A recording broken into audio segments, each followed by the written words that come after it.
18 अप्रैल 1991 को जब पुलिस एक आदमी के घर पे घुसती है और वहाँ पे जब जाती है तो उन्हें उस घर में कुछ भी दिखाई नहीं देता। लेकिन जब वो बाथरूम में जाते हैं तो बाथटब में उसकी लाश मिलती है। पुलिस वहाँ से उस लाश को पोस्टमार्टम के लिए भेजती है और जब पोस्टमार्टम का रिपोर्ट सामने आता है तो उसमें ये साफ लिखा होता है कि उसकी मौत हार्ट अटैक से हुई है। ये नेचुरल डेथ समझ के पुलिस उस केस को वहीं पे क्लोज करती है। और जब ये बात उसके घर वालों को पता चलती है तब वो दौड़ दौड़े पुलिस स्टेशन में आती है और उन्हें कहते हैं कि आपको पता है कि उस आदमी को जब उसकी एंड में डेथ हो रही थी तो उसके 2-3 दिन पहले उसके साथ क्या क्या हो रहा था। और जब पुलिस वालों को वो सब बताते हैं तो पुलिस के भी होश उड़ते हैं। इस कहानी की शुरुआत होती है अमेरिका के सिएटल देश में और वहाँ पे क्रिस्टोफर केस नाम का एक शख्स रहता था। वो अपना करियर म्यूज़िक में ही बनाना चाहता था और इसलिए उसकी कोशिश भी जारी थी। लेकिन उसके माँ बाप को थोड़ी सी टेंशन थी। वो इसके लिए क्योंकि उसकी 35 एज होने के बाद भी अभी तक शादी नहीं हो चुकी थी। दरअसल ये उसका पर्सनल प्रॉब्लम है, हम इसके बारे में कुछ डिस्कस नहीं करेंगे। लेकिन उसके माँ बाप इसी वजह से बहुत टेंशन में थे और उसका करियर म्यूज़िक में बहुत अच्छी तरह से चल रहा था। दरअसल उसे इजिप्शियन एंशियंट टाइप का म्यूज़िक बहुत पसंद था और इसलिए वो जब भी सुनता था तो यही म्यूज़िक बहुत सुनाई करता था। उसका एक छोटा सा बैंड भी था जिसमें उसके 4 दोस्त और वो खुद ऐसे 5 मिलकर अपने इस बैंड को चलाते थे।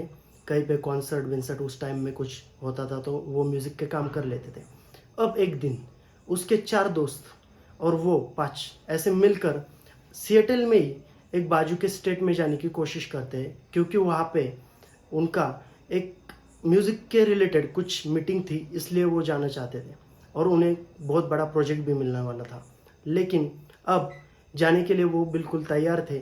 लेकिन उसके माँ बाप की ये ख्वाहिश थी कि वो जो उसका करियर है वो सिएटल में ही मतलब सिएटल देश में ही अपना वो करियर फिक्स कर ले। लेकिन अभी वो ज़िद पे अड़ने लगा कि उसे बाहर जाना ही है। तो वो अपने 4 दोस्तों के साथ मिलकर ऐसे ये बैंड दूसरे स्टेट में माइग्रेट करता है 4-5 दिन के लिए।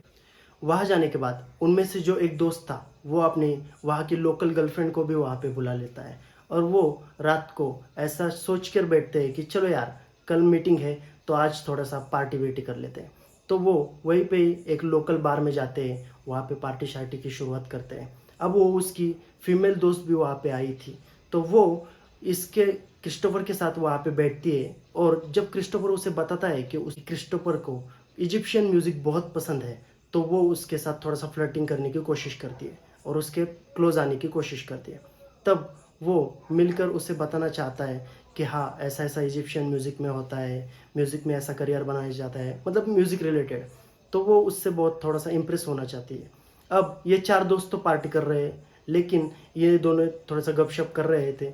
लेकिन अब वो थोड़ा सा उसे एक अप्रोच कर लेते हैं कि मैं अकेले घर पे हूँ तो आज तुम मेरे साथ आना चाहते हो क्या। तो क्रिस्टोफर उसे साफ मना कर देता है। उसके बाद थोड़े ही देर बाद वो फिर से उसे अप्रोच करती है कि तुम मेरे घर आ सकते हो, देखो मैं अकेले ही हूँ मेरे घर पे, चाहे तो हम थोड़े से वहाँ पे थोड़ी सी बातें कर सकते हैं और थोड़ा सा मज़ा भी कर सकते हैं। अब दूसरी बार उसकी ये बातें सुनकर क्रिस्टोफर बहुत इरिटेट हो जाता है और वहाँ से उठकर जाने की कोशिश करता है।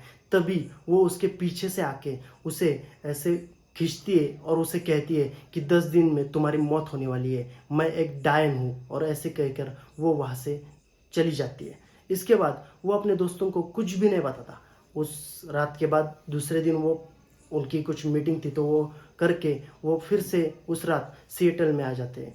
सिएटल में जब वो अपने घर आता है तब रात के समय उसे कुछ ठक ठक की आवाज़ें सुनाई देती है।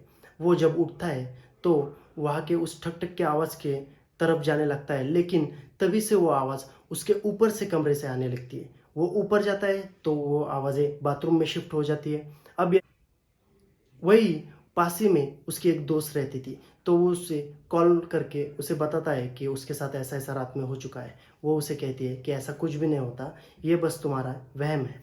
अब दूसरे दिन वो काम पे चला जाता है, दिन भर अपना काम कर लेता है। अब जब रात को घर आता है वो बाहर से ही खाना खा के आ चुका था और उसने सोचा था कि आज वो पूरी रात वो एकदम आराम से सो जाएगा, क्योंकि पिछली रात उसे नींद नहीं आई थी, तो वो रात को सोने के लिए जाता है।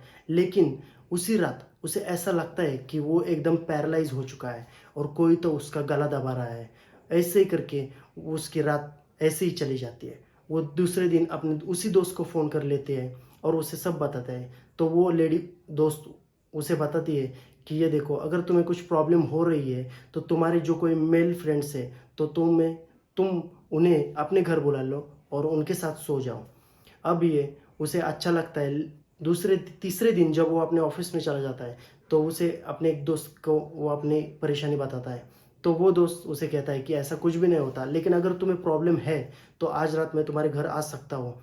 लेकिन क्रिस्टोफर को भी ऐसा लगता है कि ऐसा कुछ भी नहीं हो सकता, ऐसा भूत भीत कुछ नहीं होता है। वो भी इन बातों पे यकीन नहीं करता था, लेकिन वो अपने दोस्त को बताता है कि देखो, अगर मुझे कुछ प्रॉब्लम आ भी जाती है तो मैं तुम्हें कॉल करके बुला लूँगा।